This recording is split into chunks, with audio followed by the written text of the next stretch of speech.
Speaking of my own mass confusion, and no offense if anybody here is Roman Catholic or was even raised in that church. Okay. But I have to tell you, though, that was part of the mass confusion I experienced as a young Catholic growing up, and I mean literal mass confusion. I'll tell you why. As a young kid going to mass, I remember when the priest was up there saying, Dominus Nabisco. And I thought, wait a minute, is he talking about the communion wafers? Are they Nabiscos?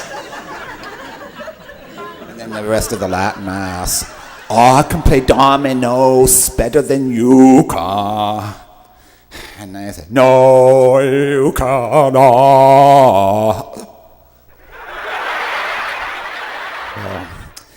This actually happened, by the way. I was in second grade. And this was the first day of Lent, for those of you who remember, know anything about Catholicism. You're not supposed to eat meat, except, most of the Lent season. So they tell you.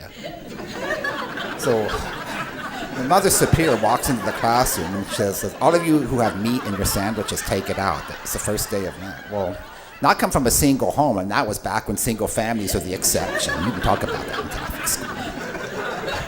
Quite frankly, my mom was even angry about that. She worked hard to put meat in my sandwich, and I had to take it out. And what confuses me, I don't know how that was supposed to bring me any closer to God. I really don't. I took the meat out of the sandwich that my mom worked hard for to make ends meet.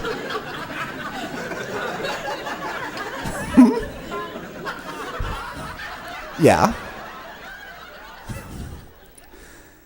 About a year later, I'm in third grade, and kids sometimes misbehave, and we're getting ready to go to mass, and a couple of the school boys were naughty, and one of the nuns said, you boys have been naughty today. I don't think you should receive Jesus, which meant take communion. And I thought, wait a minute. And I look back on it, when you're naughty, isn't that when you need Jesus? Imagine the guilt trip that those boys had, thinking they shouldn't receive Jesus because they were too naughty. About a year later, I had the same problem. They said that if you commit a serious sin, you weren't supposed to go to communion. That the difference is that mortal sin means serious. You don't go to communion until you go to confession. Well, I thought I committed a mortal sin. I don't know whether it was or not, but I thought I did. I didn't go to communion once. My teacher comes up and taps me on the shoulder. Aren't you a Catholic? And I said, yeah. Then get up there. And I tried to tell my son, I can't go. Get up there. And I'm thinking, what am I going to do? I'm so confused. If I take communion, I could have a double mortal sin. Does that mean if I die before I go to a priest, is hell going to be twice as bad for me now? It's funny now, but I was petrified at the time. All the mass confusion that I went through. Now I'm going to be very fair about it. I had mass confusion in Protestant churches too. I went to a Baptist church, and I had my best and my worst days in Baptist churches, by the way. Went to Baptist church in Colorado, and one of the song leaders, he was so legalistic, he said, I don't believe in holding hands before marriage. And I'm thinking, believe it, buddy, because it happens. But, oh no. I held hands with the first girl I dated 2 years ago. Here we go again. I've sinned. But I wanted to talk to him in private. He said, come on, man to man. You're going to tell me you never held hands with your wife before you married her, ever? Didn't you want to? Years go on, and I go to another Baptist church. This time it's in Mississippi.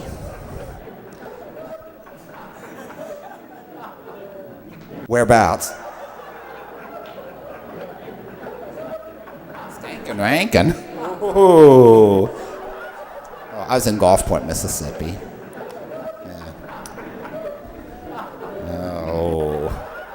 I prayed for wisdom when I was in Mississippi. I wonder if I asked amiss. Just thought of that, by the way. But anyway, what happened in Mississippi, I went to this one Baptist church, and no disrespect as a songwriter, just as I am, but they must have played that song 5 times all the way through, and I mean all verses.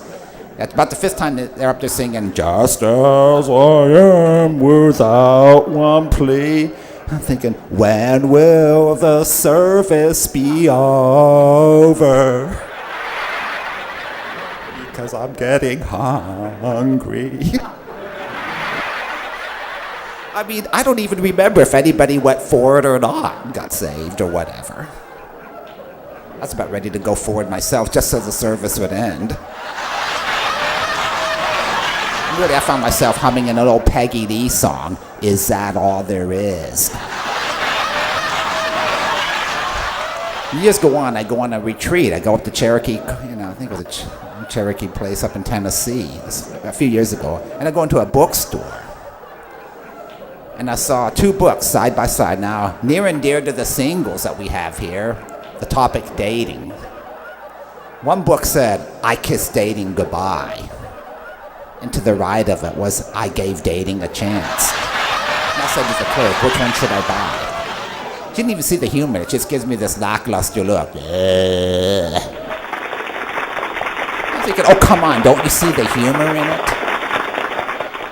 Well, no disrespect to the author of the first book. If anybody thinks I'm going to pay money to read a book on kissing dating goodbye, they're two fries short of a Happy Meal.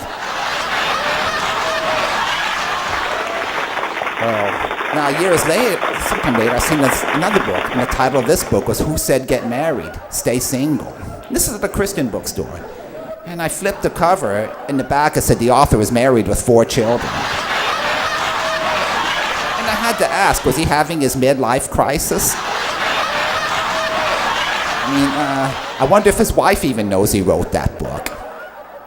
And for crying out loud, I know I've heard of starving authors, but was he that desperate to turn over a buck? You write a book on staying single when you're married with 4 children yourself? Come on. Well, Christian bookstores are a good thing, but, we have so many authors, and you think with all the books that we have, we would be an enlightened nation, wouldn't you? No. There's still confusion on many topics, not the least being dating. That's a topic of mass confusion.